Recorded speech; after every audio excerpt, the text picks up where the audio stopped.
So, firstly, welcome to the first day in the course, 10-day course of the full course. It's 10 days, and then there's more as well. There are supervised mocks and supervised sessions, practice sessions, workshops for talking mannequins, workshops for prescriptions, workshops for all other mannequins and examinations. It's a total of 18 to 19 days. And so these initial 10 days will be to cover all of the different kinds of situations and scenarios that you can find in your PLAB. Now, I put over here, hello, my name is, because I want you guys to know that that is how we do it in the NHS.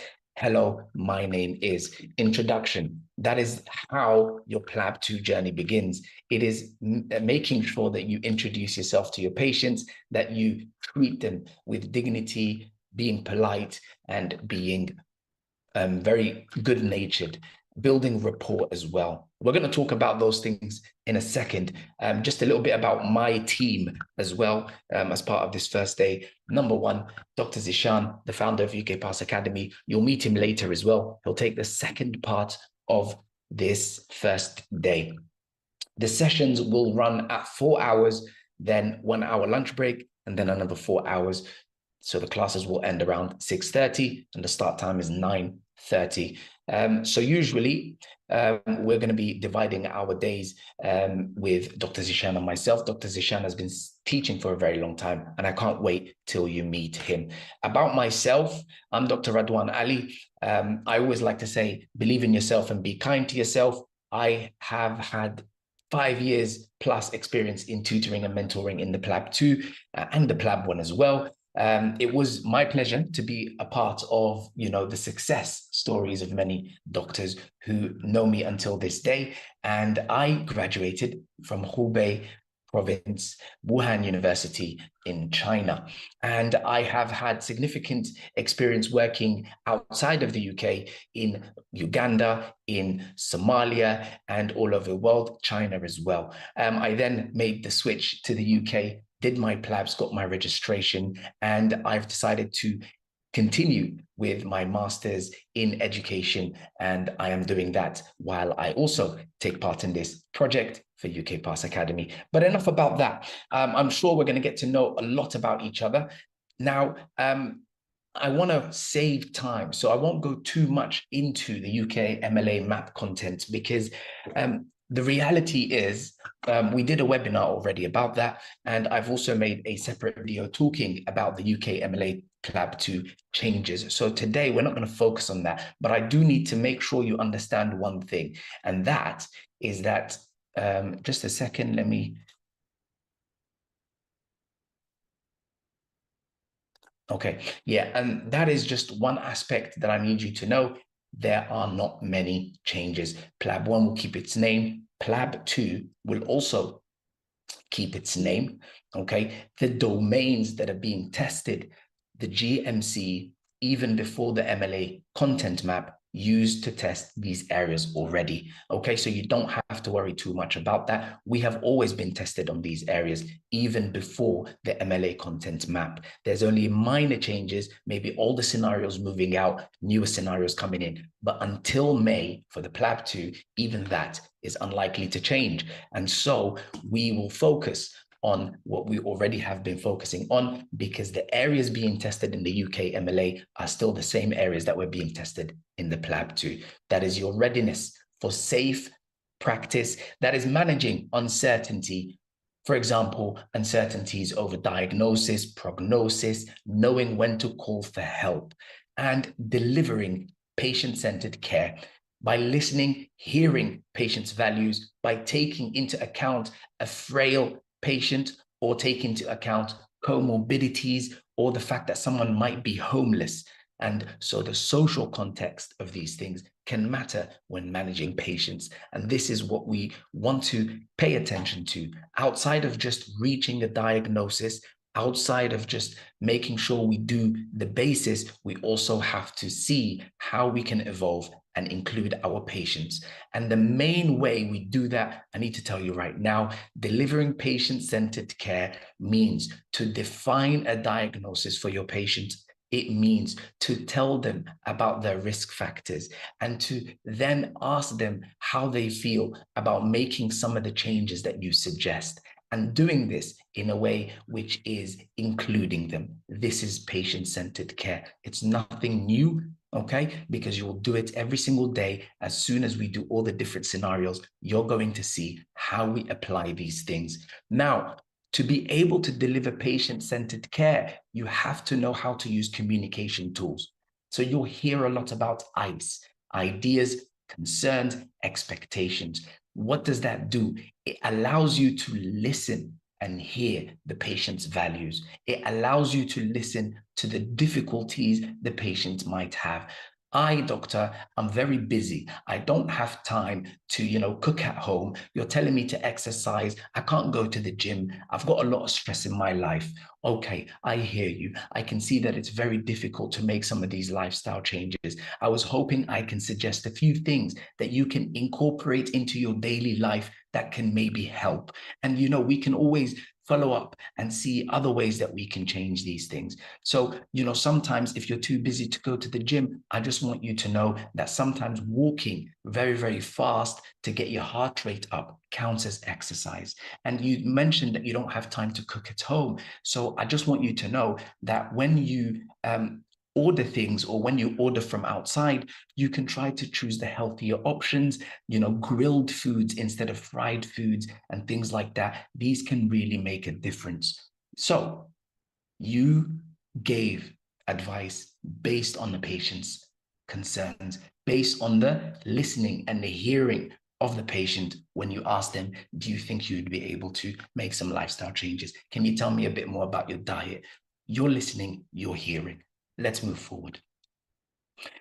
The readiness for safe practice is basic understanding of how to manage emergencies or any acute health issues, but also chronic health and well-being issues. So if somebody has polymyalgia rheumatica and you need to follow them up regularly, you should know how to counsel and check on their health, check on the side effects of the steroids and things like that. So we'll do a lot of things during the course. And I want you to know that everything is part of the themes being tested. And so the 6 domains are not anything new or scary. They cover the areas of clinical practice, mental health, surgery, the usual. And then it includes another domain known as patient presentations. And patient presentations is basically any presenting complaint. And the 3rd domain is conditions. And these 3 domains, they overlap. That is because a patient may present with a shortness of breath, and the condition could be pulmonary embolism, and this belongs to an area of clinical practice. And so this is basically the same as before. It's nothing new. So these 3 domains overlap. The 4th domain is clinical and professional capabilities. This will include your practical skills, which is the 5th domain. Okay, it overlaps practical skills and procedures, and also how to safeguard vulnerable patients, recognizing and managing abuse and other kinds of scenarios. And we will make sure we do all of those in the 10 days as well. The final domain is areas of professional knowledge. Think about ethics and the ethical scenarios, capacity, confidentiality, and reasonable requests, things like that. Good. So the standard types of questions and scenarios won't change. Okay, and the MLA content map will be rolled in by the 17th of May, 2024 for PLAB 2. And so these are the key takeaways that I have for you. We don't need to overthink too much in any of these situations. We will be okay. Now, what is the PLAB 2 exam? The PLAB 2 exam is about delivering information. It is about being a safe doctor, but I need you to know, please do not think you need to commit.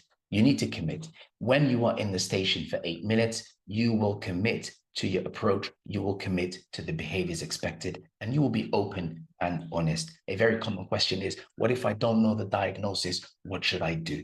Well, you should articulate your suspicions. You should give an appropriate range of differential diagnoses because you are being examined on how safe you are. And so you should take the safest steps possible at all times, including calling for help. 16 stations, 2 rest stations, total 18.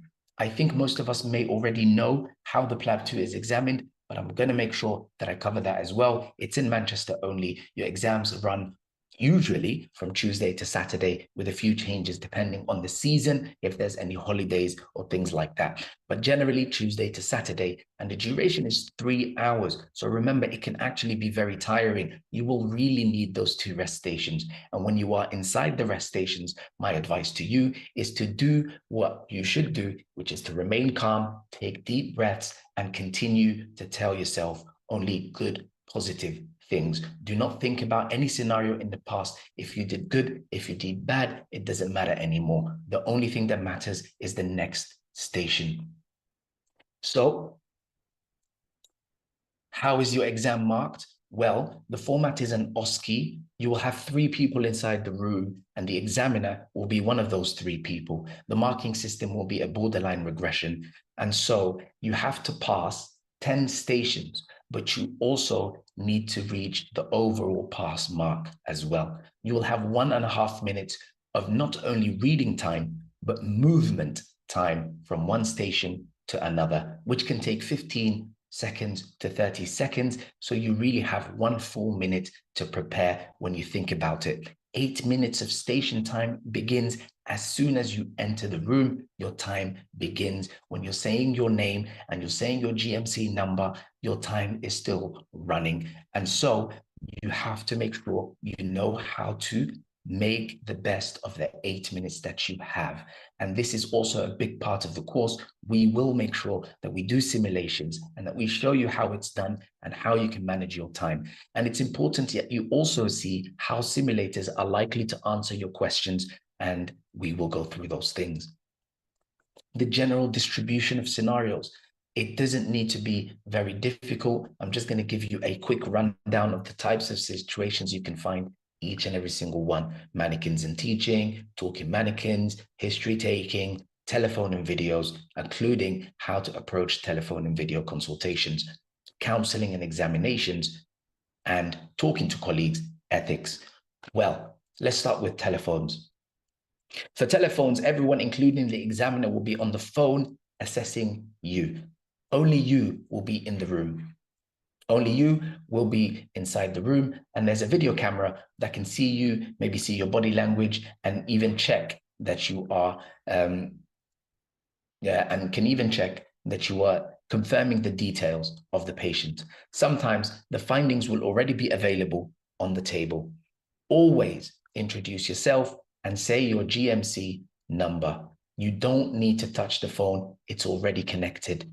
And the information to confirm, such as the patient name, date of birth, first line of the address, is already available in the cubicle for you. So please make sure you check them and that you actually look at the paper. If you are talking to a relative, you may not need to confirm their age, but you definitely must confirm the relationship to the patient and the patient's age. Don't say, how are you related to my patient in Breaking Bad News? Use the patient's name. Use the patient's name because you should know the names of the patients and confirm the relationship. We'll talk more about that when the time comes. Video stations are same as telephonic, but you can see the patient on the screen. And so that is not a big problem either. How to do examinations in a telephone or a video consultation. We are remote. And so it's important you understand that because we are remote, we only ask them to come for further assessment, or we send them to the hospital or anywhere else if the symptoms say so. You can already have findings sometimes or pictures in the room, maybe a picture of a skin lesion or a rash or the observations that were done before. What you need to do is that you need to see if the patient needs further assessment, and then you will arrange for a further assessment, either face-to-face or send them to the right place if you suspect that they are having a heart attack Over the phone, you would call an ambulance for them and you would send them to the hospital and you would stay on the line until the ambulance arrives. So remember those kinds of things. You are just being a safe doctor.